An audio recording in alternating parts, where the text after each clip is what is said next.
রাত দিন যারা নওশাদ সিদ্দিকী, আব্বাস সিদ্দিকী, আইএসএফ বিজেপির দালাল বলতো, তারা উত্তর দিকে এটা।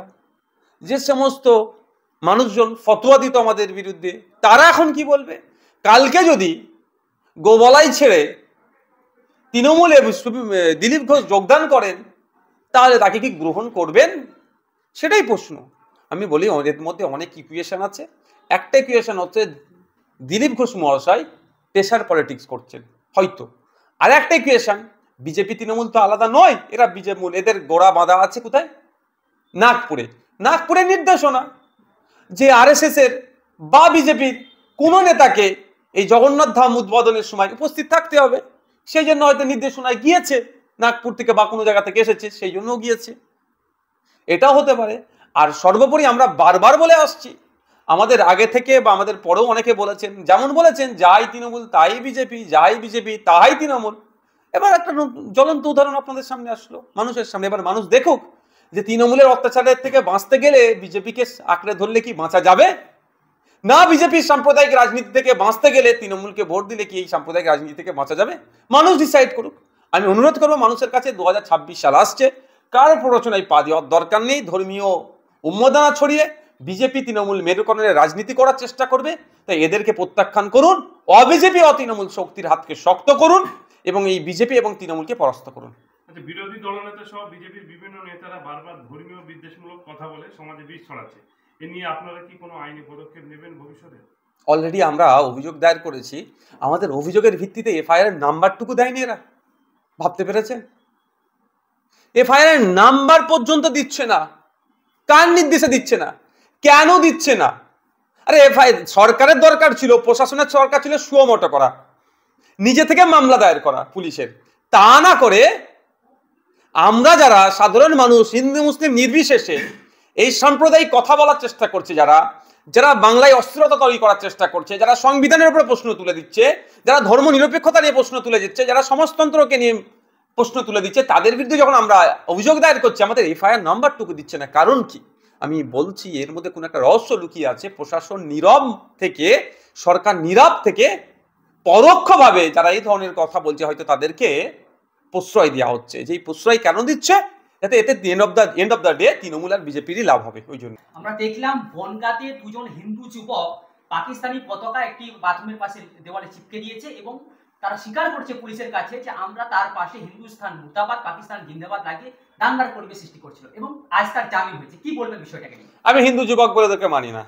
যারা ধর্ম দেখে, সন্ত্রাসবাদীদের, যারা জঙ্গিদের, যারা সমাজবিরোধী ধর্ম দেখে, তারা বলবে হিন্দু যুবক, আমি বলবো না। আপনি ক্ষোভের কথাই বলছেন। কদিন আগে মেইন স্ট্রিম মিডিয়া যেভাবে মুসলিমকে দেখে দিচ্ছিল, স্বাভাবিকভাবে এটা হিন্দু যুবক প্রশ্ন উঠছে। ওরা সমাজ বিরোধী, ওরা দেশদ্রোহী, ওরা জঙ্গি আমি মনে করি। যারা দেশে থেকে পাকিস্তানের পতাকা উড়াবে দেশের মধ্যে, তারা তো জঙ্গি ছাড়া আর কি হতে পারে? যারা দেশে থেকে দেশ বিরোধী স্লোগান দেবে, তারা জঙ্গি ছাড়া আর কি হতে পারে? যারা দেশে থেকে ভিন্ন দেশের নামে জয়ধ্বনি দেবে, তারা জঙ্গি ছাড়া আর কি হতে পারে? আর কোন ভিন্ন দেশে? যে কোন প্রতিবেশী দেশ যারা আমাদেরকে ডিস্টার্ব করছে, আমাদের এখানে দেশে অস্থিরতা তৈরি করছে, সেই দেশের স্লোগান দিচ্ছে। দুর্ভাগ্য আমাদের ধরা পড়ে গিয়েছে। না হলে কি হতো, এতক্ষণ ধরে মুসলিমদের নামে বদনাম করতো ওরা, গরিব মুসলমানকে দেখে দিত, আকাইপুরের মুসলমানদেরকে দেশদ্রোহী দেখে দিত। এখন প্রশাসন ধরেছে, ধরার পরে তাদেরকে অ্যারেস্ট করেছিল, তারা নাকি জামিন পেয়েছে। আমি এটা শোনার সাথে সাথে আমার যারা অ্যাডভোকেট আছে সেই টিমকে বলেছি কোন কোন ধারায় এফআইআর হয়েছে সেই এফআইআর এর কপি তুলতে, এবং কি যে যে জামিন পেয়েছে সেই জাজমেন্ট কপি যদি পাওয়া যায় সেটাও আমি দেখছি। কারণ এটা তো দাঙ্গার দিকে। প্রথম কথা হচ্ছে দাঙ্গা করার চেষ্টা করেছিল, দাঙ্গার ষড়যন্ত্রকারী, একটা ধারায় মামলা হবে, একাধিক ধারায় মামলা হবে। দ্বিতীয়ত হচ্ছে দেশ বিরোধী স্লোগান দেশের মধ্যে থাকছে, তো দেশদ্রোহী ধারায় তো মামলা হওয়া দরকার। প্রশাসন বা কে কি করেছে, কি ধারায় মামলা দিয়েছে, সেটা আমরা দেখতে চাইছি। ভাঙড়ে ওয়াকআপ আইন বিরোধী আন্দোলনে সাধারণ মানুষ বা আপনার সমর্থকরা যারা গ্রেপ্তার হয়েছে তাদের বিষয়ে কিছু? হ্যাঁ, আমরা আমাদের সিনিয়র অ্যাডভোকেটদের সাথে কথা বলে নিয়েছি, পেপারসগুলো রেডি হচ্ছিল। এই কয়েকটা দিন ছুটিও আছে, আপনি জানেন 1 মে যে ছুটি থাকে, আর ছুটি আছে, 2-1 দিনের মধ্যে আমাদের পেপার সব রেডি হচ্ছে, আমরা কোর্টে যাচ্ছি। আর কি মাধ্যমিকের ফল নিয়ে কি বলবেন? দেখুন, সারা রাজ্যের মাধ্যমিক পরীক্ষার্থীরা, ছাত্রছাত্রীরা তারা পরীক্ষা দিয়েছিলেন, আজকে রেজাল্ট আউট হয়েছে। অনেকে আউটস্ট্যান্ডিং রেজাল্ট করেছেন, অনেকে মোটামুটি করেছে। প্রত্যেককে আমি শুভেচ্ছা ভালোবাসা জানাচ্ছি। তারা আগামী দিনে দেশ ও দশের হয়ে কাজ করবেন, দেশের নাম উজ্জ্বল করবেন এবং পরিবারের নাম উজ্জ্বল করবেন, এই আশা রাখছি। সাথে সাথে এটাও বলছি যে যারা মাধ্যমিক পাশ করলো, অনেক ক্ষেত্রে দেখা যায় উচ্চ মাধ্যমিকে অ্যাডমিশন নেয় না, বিভিন্ন কাজে কর্মে চলে যায়। তার মধ্যে অনেক কটা কারণ আছে। একটা হচ্ছে সচেতনতার অভাব, দ্বিতীয় হচ্ছে অর্থনীতি একটা দুরবস্থার একটা শিকার হয়। তাই আমি আপনাদের মাধ্যমে জানিয়ে দিতে চাই, অর্থের অভাবে কেউ না পড়াশোনা বন্ধ করে। যদি আমার সাথে যোগাযোগ করে, আমরা আমাদের দিক থেকে কিঞ্চিত হলেও আমরা বইপত্র কিনে দেওয়ার থেকে শুরু করে আরও যে সহযোগিতা আছে, আমরা আমাদের পক্ষ থেকে যোগাযোগ করব। আমাদের থেকে যোগাযোগ করলে আমরা সহযোগিতা করার চেষ্টা করব। তাই আমি আপনাদের মাধ্যমে বলবো, আপনাদেরকে অনুরোধ করব যে মেল আইডি দেওয়া হচ্ছে সেই মেল আইডিতে আপনারা যোগাযোগ করবেন।